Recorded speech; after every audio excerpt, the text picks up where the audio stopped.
Hello, everybody.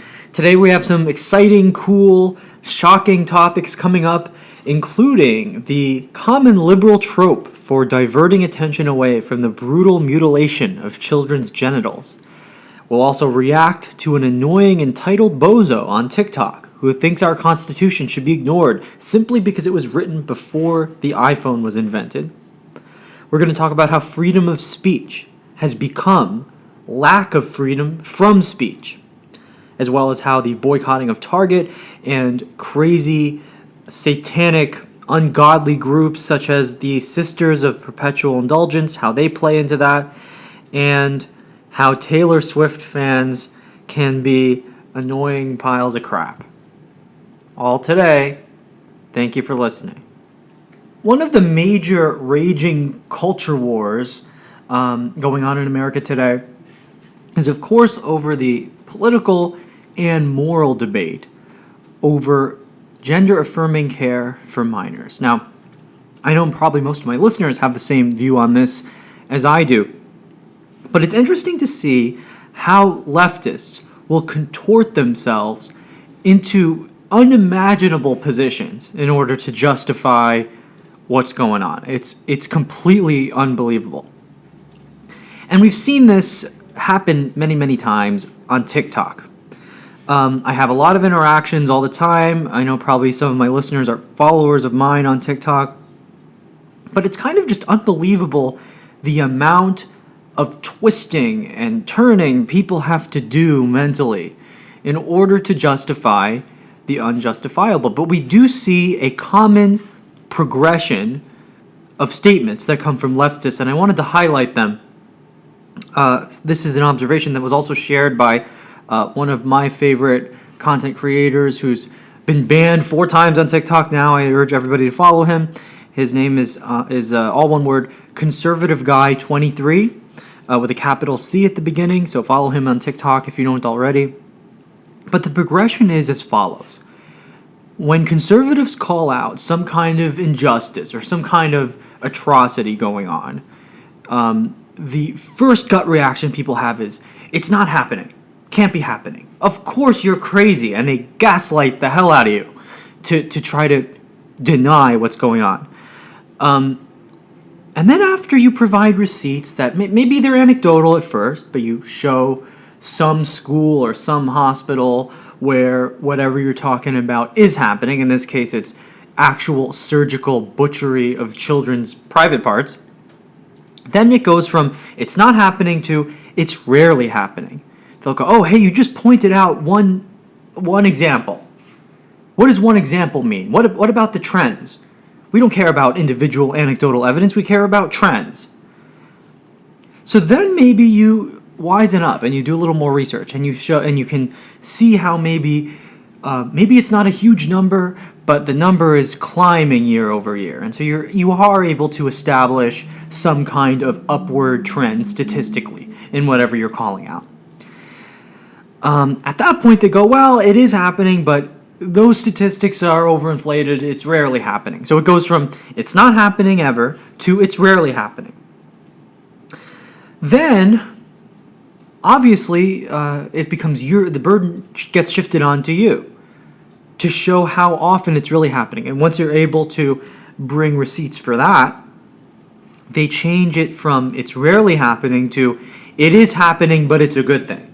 And this is where you start to see the total delusion and total depravity of this side come out to play. They go, it is good that we're giving double mastectomies to 16-year-old girls. It is good that we're lopping off 15-year-olds' penises. It's a good thing. It is happening. Maybe not as often as you're saying it's happening, but it's good. It's life-saving care, they say, which is not true. Then, at this point, you've shown your receipts. The leftists have cried and screamed and denied.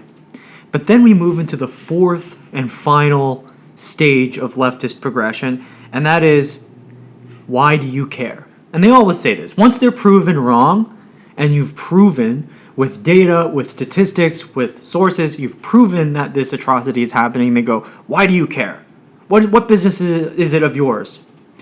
And this is the silliest one. I mean, I think this is silly because, it's leftists who get offended for everybody, right? They get offended for everybody else on the planet.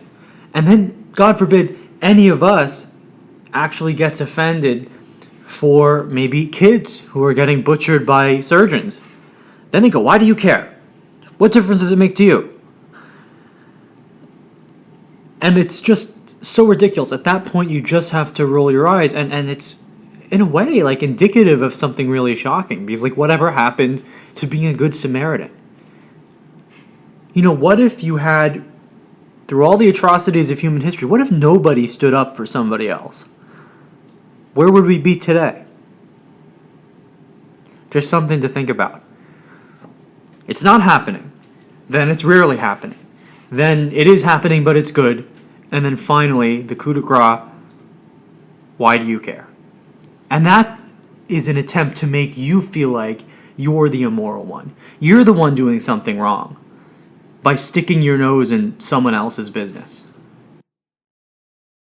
In other news, I also had an exchange with a TikToker, not surprisingly a woke, uppity TikToker, who seems to think that the Constitution is outdated and therefore we shouldn't give it any credence at all.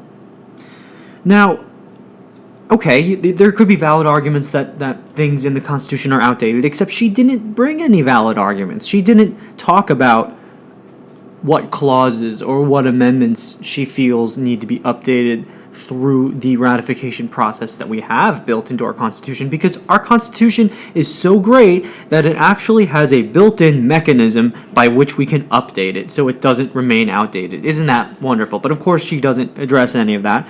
She just makes some crude remarks about our founding fathers and framers, saying that they don't wipe their ass or what, just meaningless gobbledygook that really doesn't mean anything, because she really has nothing meaningful to say. So I'm actually going to play the clip. Go ahead. The Constitution? You mean the centuries-old document that was written by men who didn't wipe their asses on a consistent basis and thought bathing once a year was healthy? Yeah, I prefer to live my life by guidelines that have been created by people who have clean asses and who have taken into consideration modern advancements and the current science. Okay, how arrogant do you have to be to feel this way? Or to say this? Because the first thing, of course, that I fired back at her with was, in many, many countries, and there are other countries that have a constitution. Russia has a constitution. It does. And it wasn't a very strong one, because we see what Putin has done. But Russia has a constitution, and you get put to death for criticizing the government and criticizing the Kremlin. The fact that she can stand there with her entitled self and insult the Constitution and our government actually shows the enduring power of the Constitution. And it just boggles my mind that you have people today who are, stuck in their technology and stuck in, and I know I sound like a boomer even though I'm in my 20s, but they can sit there on their pedestal so entitled, and they don't get the reason that they don't have government agents coming into their house today to take them away in handcuffs is because of our First Amendment. It just boggles my mind how people don't understand this.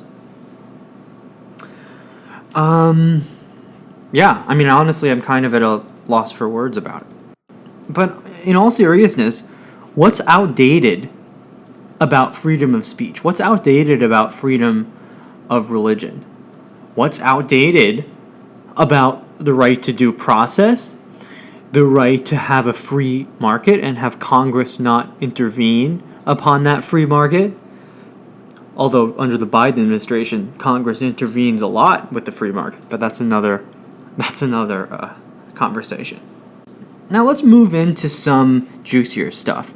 I know a lot of you are following the whole Target debacle.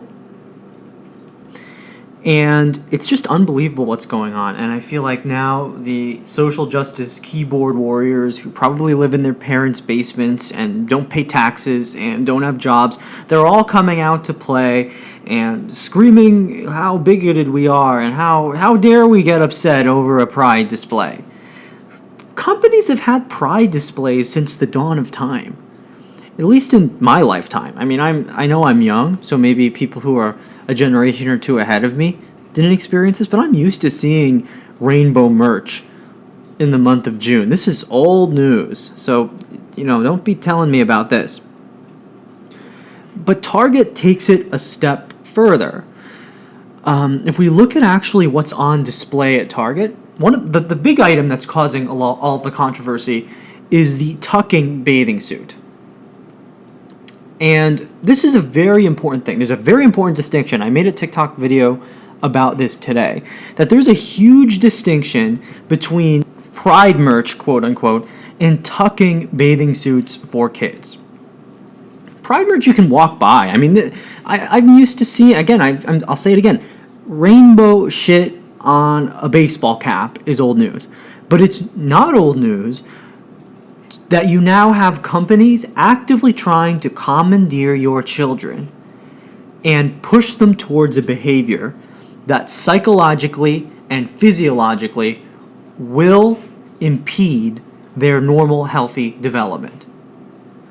And there's no other way to frame this. If you are encouraging a young child to tuck their genitalia in an effort to become the other gender, which will never happen in any kind of plane of our reality, you are putting them psychologically on a road towards transitioning. And the end goal of that is to lop off your junk. And I'm saying that not with any comedic intent. That is what is happening.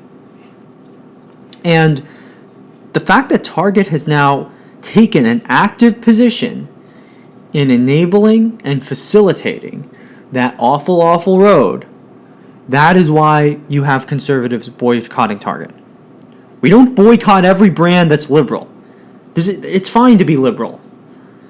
I actually had a conversation with somebody, another conservative TikTok creator, and they said, and it was a very interesting take, and I'll repeat it here, that the optimal progress occurs when liberals and conservatives are in a room together making decisions. And that's true. You actually wouldn't have progress without liberals. And I'm talking about healthy progress. Women wouldn't have the right to vote without liberals. And other advancements that we take for granted, both liberals and conservatives today take for granted, are because of liberal ideas in their own time. Now, when we get past liberalism into progressivism and kind of broader, the kind of fascist leftism that we see, then we're regressing. And it's very interesting. The leftists are the most regressive group, really, that's walking the earth right now. I mean, think about it. There was a time where there weren't accessible facilities for women to use the bathroom. And actually, Ruth Bader Ginsburg even talked about this one time, that when she first joined the court decades ago, there was a much longer walk to get to a women's bathroom because they just weren't considering that women could have high appointments in government and have leadership positions. And so I think it was liberal ideas that gave more representation to people, not based on ideology, but just, give everyone an equal shot. But look at what these leftists are doing today. They're eroding women's ability to have their own spaces.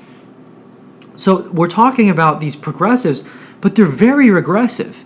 And I know I'm not the first person to say this, but so I'll stand by it. When you get liberals and conservatives in a room, you can make healthy progress, cautiously optimistic progress into the future. When you get progressives and fascist leftists into a room, they will impede any progress that's already occurred, that's certainly any progress that's happening, and erase progress that's occurred, and that's what's happening. But if you look beyond the whole Target situation, as well as, take the Sisters of Perpetual Indulgence at the LA Dodgers game, the broader issue going on is freedom of speech, which was originally created so that everybody, every minority, every individual would have equal access to the public square. And that's a good thing. Free exchange of ideas is a good thing. But what it's become is lack of freedom from speech. It's not enough now for somebody to say, hey, listen to me, this is my voice. It now has to be, you have to listen to my voice whether you want to or not, and if you don't listen, you're a bigot. That's what it's become. When you're taking these corporations who have massive power and influence in our culture and news media and things like that, and you're hammering the LGBT agenda, specifically the trans agenda, into people's ears, and you're told that any other viewpoint other than the one being shouted at you is bigotry, you are holding people hostage with speech. And you're seeing the effects of that on our culture today. I mean, look at the woman, Professor Shalene Rodriguez from Hunter College, who was just fired, luckily. But the double standard is ridiculous. She basically cursed out some students at a pro-life display for Students for Life, roughed up their table physically. She kind of didn't really lunge, but she went over to them and she threw their papers and became somewhat aggressive and cursed at them in a public area where they already had permission to be there. And the school defended her. It was only when she pulled a machete on a reporter who was asking her about the incident and threatened to cut him up into little pieces. It was only then that she got fired. The amount of mental gymnastics that people did in order to justify her point of view and her behavior, not just her point of view, but her behavior, is totally disturbing. And it shows that you are forced to hear these positions. Doesn't matter whether you agree or disagree, you will hear these positions and our institutions will uphold them. Even if it means keeping a psycho crazy violent woman on campus where she could possibly hurt somebody else. And that's the crazy part of it all. Finally, I want to tell a little personal anecdote. My fiance is a major Taylor Swift fan. We know how woke Taylor is, so nobody has to say it or, argue with me about it. But it's the way it is. She's a big Swiftie. I actually like some of Taylor's recent stuff. I try to look past the politics of it. I can generally enjoy a lot of stuff, even if it's kind of woke, as long as I separate that out in my mind. So we were actually at Taylor Swift's Eras Tour over the weekend, and it was a good time. I enjoyed it. And my fiance will be the first to admit it, Taylor Swift fans, the Swifties, they're so-called, are annoying. And I think we all know Taylor has done a huge amount for the LGBT community. She donated to GLAAD, the organization. She wrote a letter to the Senate in order to pass the Equality Act. She's made lots of other donations, issued many public statements. And I think it's just kind of a commentary on our culture that people always want more. Nothing's ever enough. And I know when Taylor made a few of her stops in some of the red states that are banning gender-affirming care, she got complaints from LGBT fans that she's not taking enough of a position on the horrible genocidal bills getting passed. And it's like, come on. Taylor Swift, you guys always say actions speak louder than words. Well, her actions have spoken what side of this issue she's on. But it's just never enough for you. Yeah, not you meaning my viewers. You as in the alphabet mafia. Because people want celebrities to be their personal mouthpiece. They have to say whatever you want them to say, whenever you want them to say it. And I made a video about this. It is just so absurd that we can't just enjoy music or enjoy media or enjoy pop culture anymore. Everything is politicized. And everybody is so entitled. You see it with these modern pop stars. Their audiences are just the most entitled brats ever. If you snap your fingers, you have to issue a statement on demand. Doesn't matter what you really think or whether you're busy taking care of your dying grandmother. If some trans person in Illinois snaps their fingers, you have to issue a statement for them. It's just so stupid. Anyway, that is today's show. I hope everybody enjoyed it. I think these are going to be getting better over time, but I hope everybody tunes in next week, okay? I'm Chris Thomas. You're watching or listening to Always Right with Chris Thomas. Anyway, see you guys later. Godspeed.